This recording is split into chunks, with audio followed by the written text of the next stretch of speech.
I did not have any healthy outlets for either of those things. So I was eating. And life got busy and heavy for me. I turned to food, and I turned to food hard.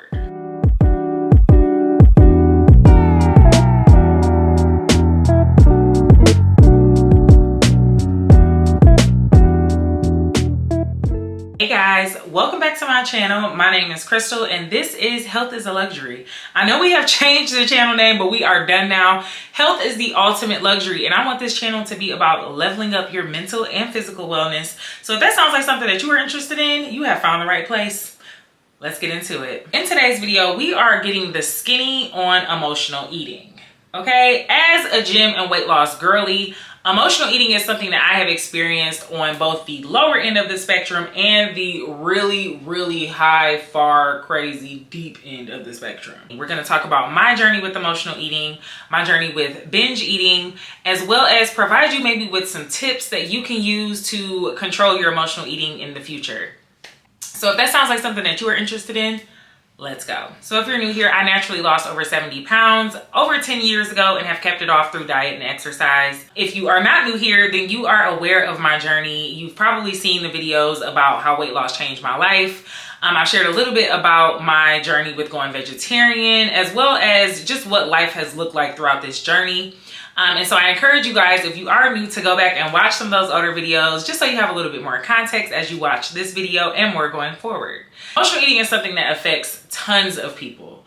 Whether you are looking for a piece of chocolate after a long day at work, or you are trying to eat an entire Thanksgiving meal because you are going through a breakup, emotional eating is something that impacts a lot of us in different ways. By definition, emotional eating is eating as a way to suppress or soothe negative emotions such as stress, anger, fear, boredom, sadness, and loneliness. Major life events, or more commonly, the hassles of daily life, can trigger negative emotions that lead to emotional eating and disrupt your weight loss efforts. So emotional eating is a very common cause of weight fluctuations and definitely weight gain. But as I got into grade school and began getting teased, I found a lot of comfort in food. And that has continued throughout my life. When I talk about my emotional eating journey and my binge eating journey, I don't like to reference it in the past tense because it is something that I have gotten control over. It is not something that I am healed from or delivered from. It is something that is still very possible that I could have I could kind of have like a relapse with binge eating, but it is something that I have control over now, and so that's what I focus on.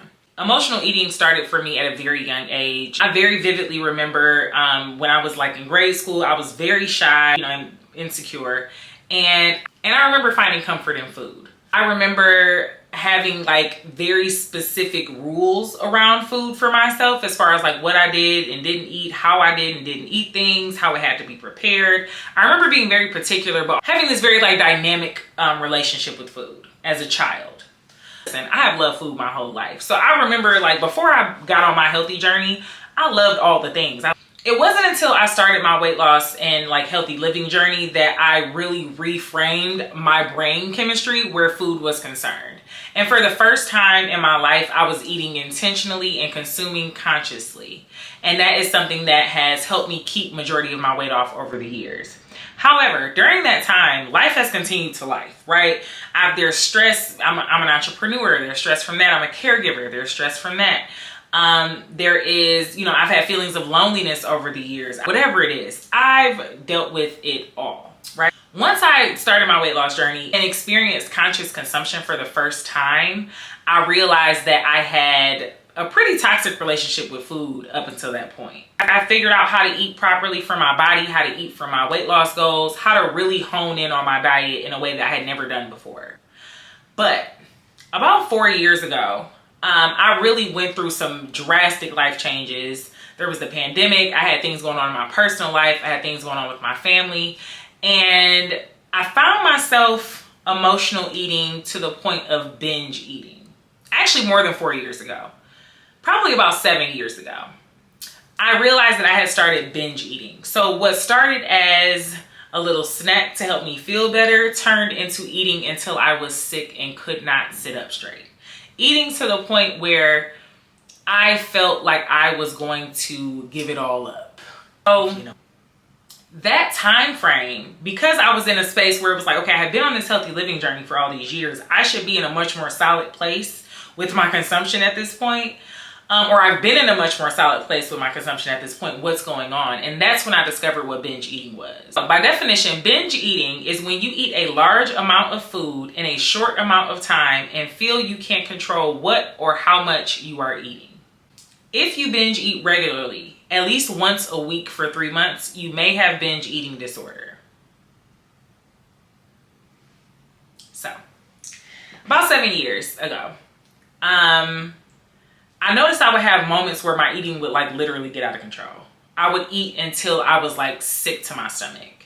And it would be like, and even in those moments, even in being sick to my stomach, I would only stop eating because I would run out of whatever I was eating. It was bad. It was really bad. And then, but that happened, it was like a one-off. I remember it happening like 1 or 2 times. Fast forward to about 3 years ago,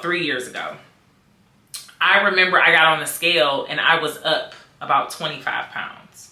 And that was like the most weight gain I had seen in years.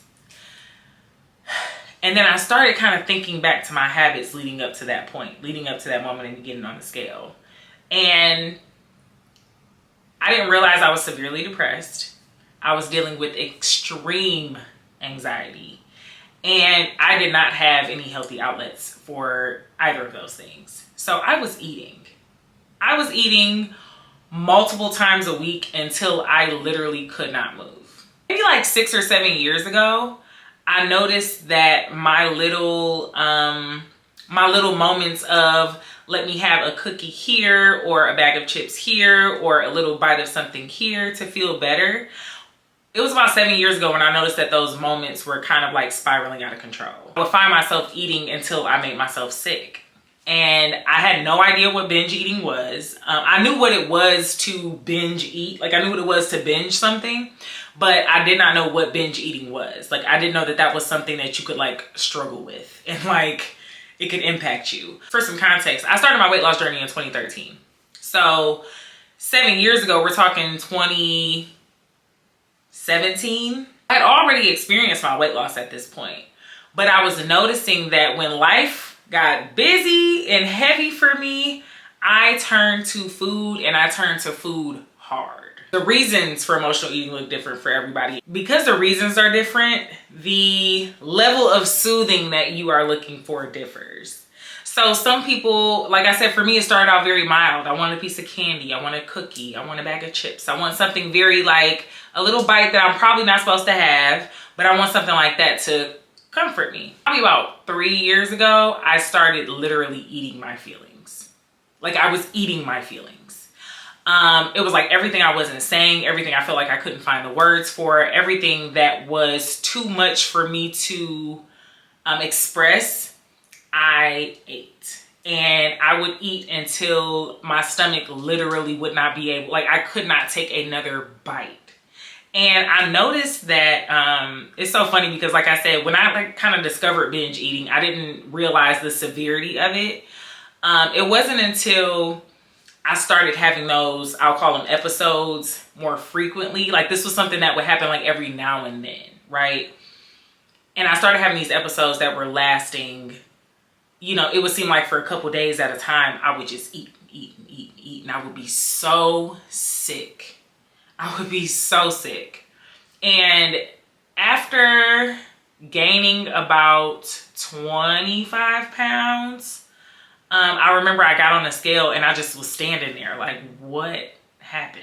Like I was severely depressed looking back. Like I wasn't working out. I wasn't taking care of myself. I was eating like shit. Like I was not myself. I really wasn't. The episodes of me binge eating were becoming so regular that I figured out like I need to find some help. I need to figure out what this is. So while I've never seen anybody for my binge eating specifically, what I did do was start therapy. So we can get into like some of my tips and tricks that I've used to kind of like combat it over the years, especially more recently because like I said, it got very severe more recently. But therapy was a game changer for me because I realized that what I really was doing was, again, I was eating everything that I was not saying. So all of the words were inside and I just was stuffing them down with food. And it wasn't good food. I was eating fried food. I was eating bread. I was craving sugar like crazy. And like I said in previous videos, I have always had a sweet tooth. So anything that pushes me to really crave sugar is dangerous. And so I was eating sugar like crazy. I was drinking a lot more. I was drinking sugary drinks a lot more, which I'm like water, coffee, liquor. Like those are the liquids that I consume. So I'm drinking like juice, and I'm drinking pop, and I'm drinking, mixed drinks, and I'm just shoving all these calories into my body because I'm hoping that they bring me some level of something. What I learned about my goal, I guess, when I would binge eat was that I would go through phases where I would feel numb. Like phases where it was like the food was the only thing I could feel, the only thing that felt right for me at that time. I don't think I've never really talked about like my battle with like depression and anxiety and all of that on this channel. I have no shame. I'll talk about anything. Okay. So if y'all want to get into it, we can get into it. I found that I was using the food to feel something.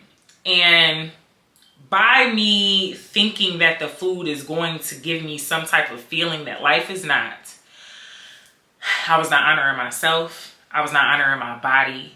And I wasn't honoring my pocketbook at that point because I was spending so much money on food. It was a regular thing. I'm stopping places. I'm not even a fast food girl. I'm stopping places to get food. I'm buying all this extra stuff when I go to the grocery store. I'm eating out all the time. I'm really not practicing good habits where I'm concerned. And that is when it started to get alarming for me. What I noticed was that I did not have a healthy outlet for getting those feelings out. I was not in therapy. I had a very, very small group of friends. And if you are anything like me, I am terrible at dumping on my friends. I am terrible at it. I will share what I have going on in the moment, but like to really like pour out onto my friends, I'm very bad at that because I really do care about my friends' wellness as well. And I know that they would care to know what's going on with me, but the way I am, I couldn't bombard my friends with my problems. Like not to the depth that they were at that time. But everybody needs an outlet. So the first thing that I did to get a handle on my binge eating was to address the reason I was binge eating, which were feelings that I was not addressing. So I started therapy. And I am a therapy girl, okay? I've been in therapy for a couple years now. I tell everybody to go to therapy. I think it's phenomenal. I love me some therapy. So I'm a therapy girl. Once I found a healthy outlet for how I was feeling, I was not having those binge eating episodes as frequently. It was happening every now and then again. It wasn't like weekly, multiple times a week that I am literally eating myself into a stupor.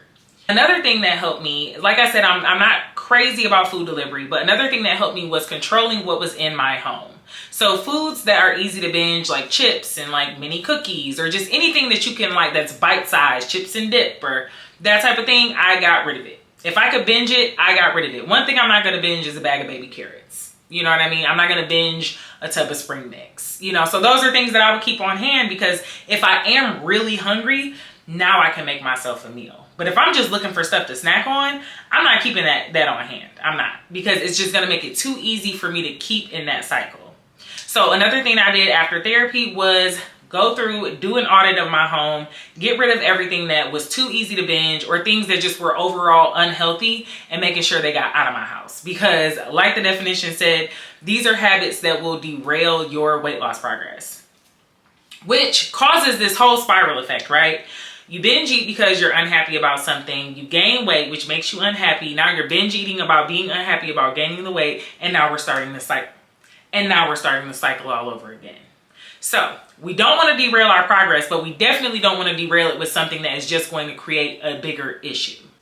The last thing I did was I started journaling again. So I have always been into journaling. I collect journals. I am a stationary nut. But I started journaling again because I realized that while I had therapy, I still needed just a way to regularly decompress. So I got myself a couple of notebooks, and every morning I got up and I journaled a couple of pages just to like empty my mind so that I wasn't going through the day feeling overwhelmed or feeling bombarded with anything. And that helped me so much because I was not walking around with the weight of the day, with the weight of the week, with the weight of whatever on my shoulders, leading me to seek food for solace or comfort. So those were 3 things that made a world of difference for me.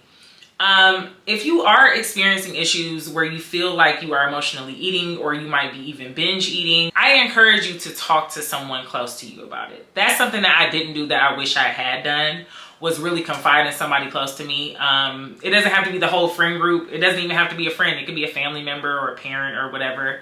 But somebody that you trust, I would confide in them about what I'm experiencing, because I think that would have helped me kind of get a handle on it a lot sooner. I was very, very honest with myself. When you are dealing with anything regarding your body, your mind, or your spirit, you have to be so brutally honest with yourself, because anything less is doing yourself a disservice.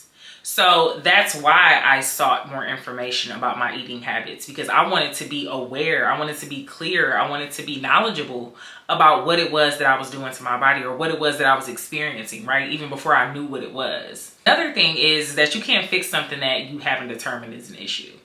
So going to therapy without recognizing that there is something wrong won't help.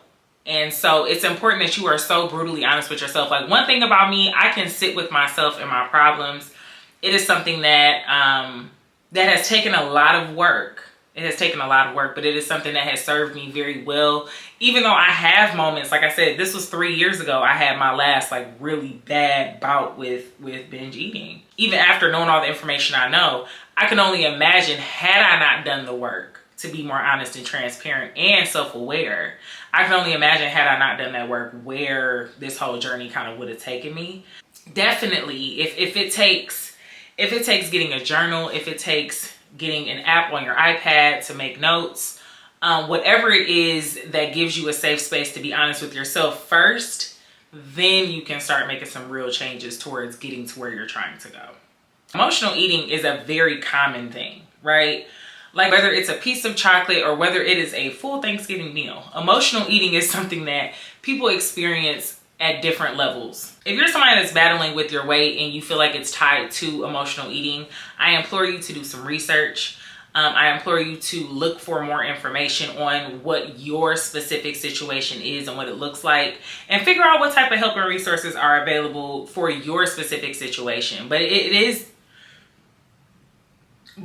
I am not a doctor. If you do feel you are experiencing either of these issues, I do recommend that you see a doctor and really get a handle on what it is that you're experiencing. But I will try to share some resources that I can find, just so you can kind of maybe start your journey there. I will say emotional eating is something that, if you don't get a handle on it, is something that can get out of control. And I don't want to see any of y'all sick or, really going through it, because it's tough, child. It is tough. I wanted to make this video because I know it is something that, it's something that's talked about, but I feel like it's something that is a bit stigmatized, and we don't really get into the nitty gritty on emotional eating and binge eating and how common it is, how dangerous it can be. And that's something that I think is worthy dialogue, especially on a channel like this where we're talking about your mental and your physical wellness. Thank you guys so much for watching. As always, like, comment, and subscribe. Share this video with somebody who you think could benefit from this information, and I will see y'all soon. Bye.